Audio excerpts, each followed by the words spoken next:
Estamos con José Antonio Benito, autor del libro Francisco, el Papa de Todos, a propósito de la visita pastoral del Papa Francisco este 19, 20 y 21 a la base aérea Las Palmas. José Antonio, ¿qué te inspiró a hacer este libro? Pues sobre todo el ser fiel al llamado del Papa Francisco, ¿no? de salir de nosotros mismos y llevar el Evangelio, ¿no? Como yo soy historiador, pues una de las formas de colaborar en este llamado es aportar, ¿no? Con la investigación, con la redacción, sistematización, ver lo que puede interesar a las personas, ¿no? Desde el punto de vista académico, pastoral y sobre todo para intentar llevar, ¿no? la buena nueva a todos los lugares. José Antonio Benito, ¿qué tan importante es dar a conocer la figura, la presencia, las obras, la personalidad del Papa Francisco? Yo creo que es muy importante, si no se conoce, no se ama, y si no se ama es bien difícil de cumplir, ¿no? lo que se quiere, ¿no? Entonces, se conocen aspectos parciales, ¿no? Anécdotas sencillas, ¿no? Lo que he querido con el libro es dar una imagen más completa, más viva, ¿no? Y sobre todo que se le quiera, no solamente porque es argentino, porque es jesuita, porque tiene muchos valores humanos, sino sobre todo porque es el Cristo en la tierra, aquí y ahora, y es el que nos está convocando para hacer una iglesia más unida, una iglesia más evangelizadora, una iglesia más comprometida, que haga de todo el mundo pues una digna morada, ¿no? Que es lo que quiere Dios para todos. ¿Qué esperas del mensaje del Papa Francisco cuando llegue al país, cuando llegue al Perú?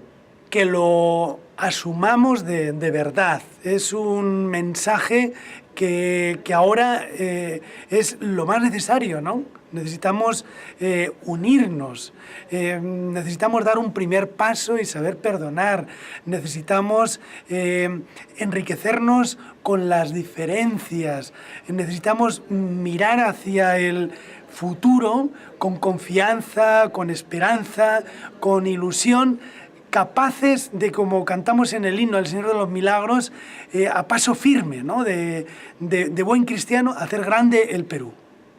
¿Crees que va a haber otro papa latino, americano como el Papa Francisco?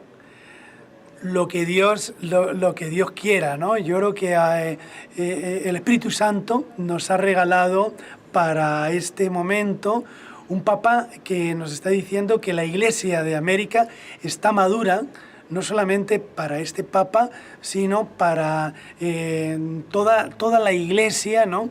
Que dé los frutos más sazonados de América a todo el mundo. Entonces, por supuesto que puede haber otro Papa latinoamericano, ¿no? Pero lo más importante es que seamos ahora receptores de lo que ha vivido Aparecida, de lo que nos quiere regalar el Papa, sobre todo en Evangelii Gaudium, la madurez, ¿no? de la Iglesia de América gozosa de evangelizar.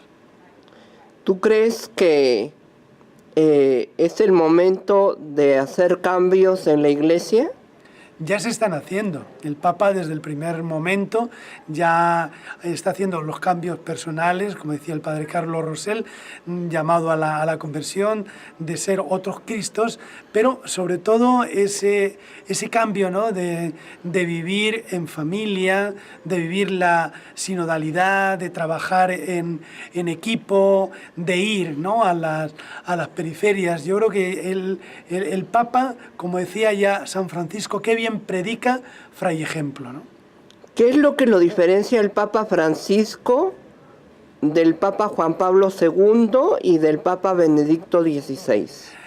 Cada persona humana es única e irrepetible y cada papa tiene su riqueza humana y también su carisma personal, ¿no? Yo destacaría del Papa Juan Pablo ese llamado a que no tengamos miedo, ese llamado a abrir las puertas de par en par a Cristo, ese llamado a abandonarnos en María, totus tuus, ese llamado a la nueva evangelización, que tenía que ser nueva en su ardor, nueva en su expresión, nueva en sus métodos, ¿no?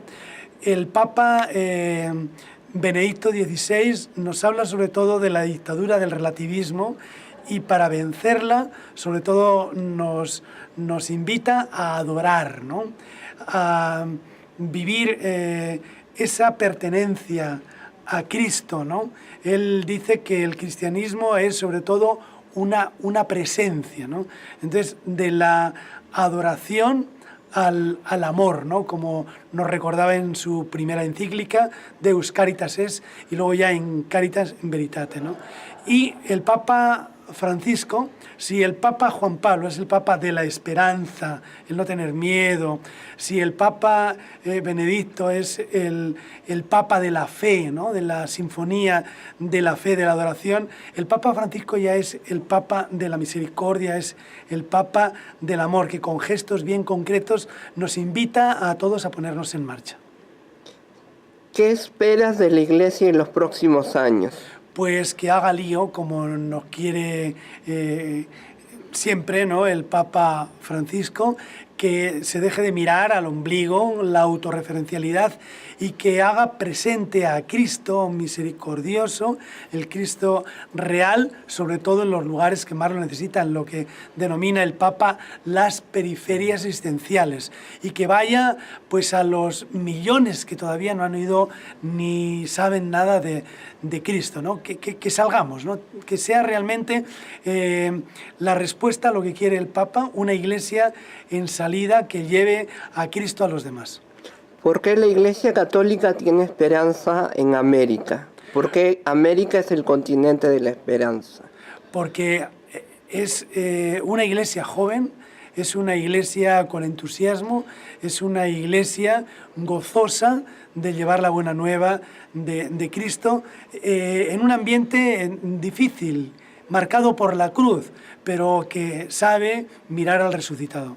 Si América es el continente de la esperanza, ¿los otros continentes en dónde quedan? Pues el Papa Juan Pablo a Europa le decía que tenía que ser el continente de la fe, pero renovado, ¿no?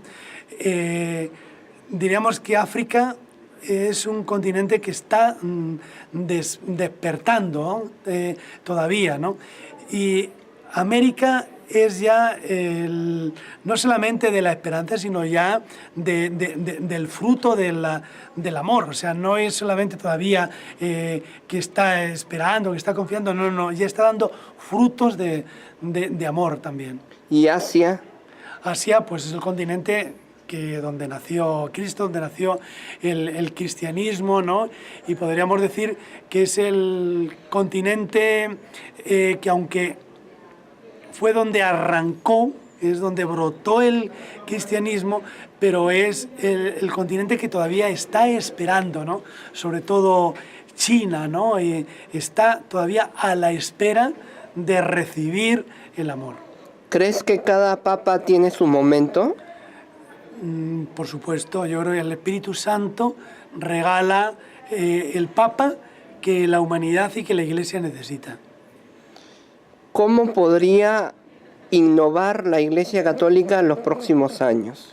Pues siendo fiel al Evangelio y a las necesidades que tiene en este momento. En definitiva, es ser fieles a lo que el Papa Francisco, sobre todo en Evangelii Gaudium, nos está diciendo. Una iglesia que primere, que se deje amar, una iglesia que se involucre y una iglesia que celebre. ¿Cómo la Iglesia Católica, cómo la Iglesia Católica, y con eso termino, sí, cómo la Iglesia Católica se puede adecuar a la tendencia de las redes sociales, los trending topics y toda la vorágine de las computadoras, la tecnología, la realidad aumentada, la realidad virtual. ¿Cómo adecuarse? El Vaticano y el propio Papa nos está demostrando que lo está haciendo ya, ¿no? El hecho de que tenga más de 500 millones de seguidores en Twitter, de hecho que él mande videomensajes, que acuda continuamente a esto, ya es un ejemplo y es un desafío para que todos lo hagamos también. Interesante el código QR en las entradas del Papa Francisco. Gracias, José Antonio Benito. A ti, no te desanimes nunca de estar lanzándonos estos desafíos y ser un buen olor y bálsamo de Cristo para todo el mundo. Gracias, que Dios te bendiga. Igualmente.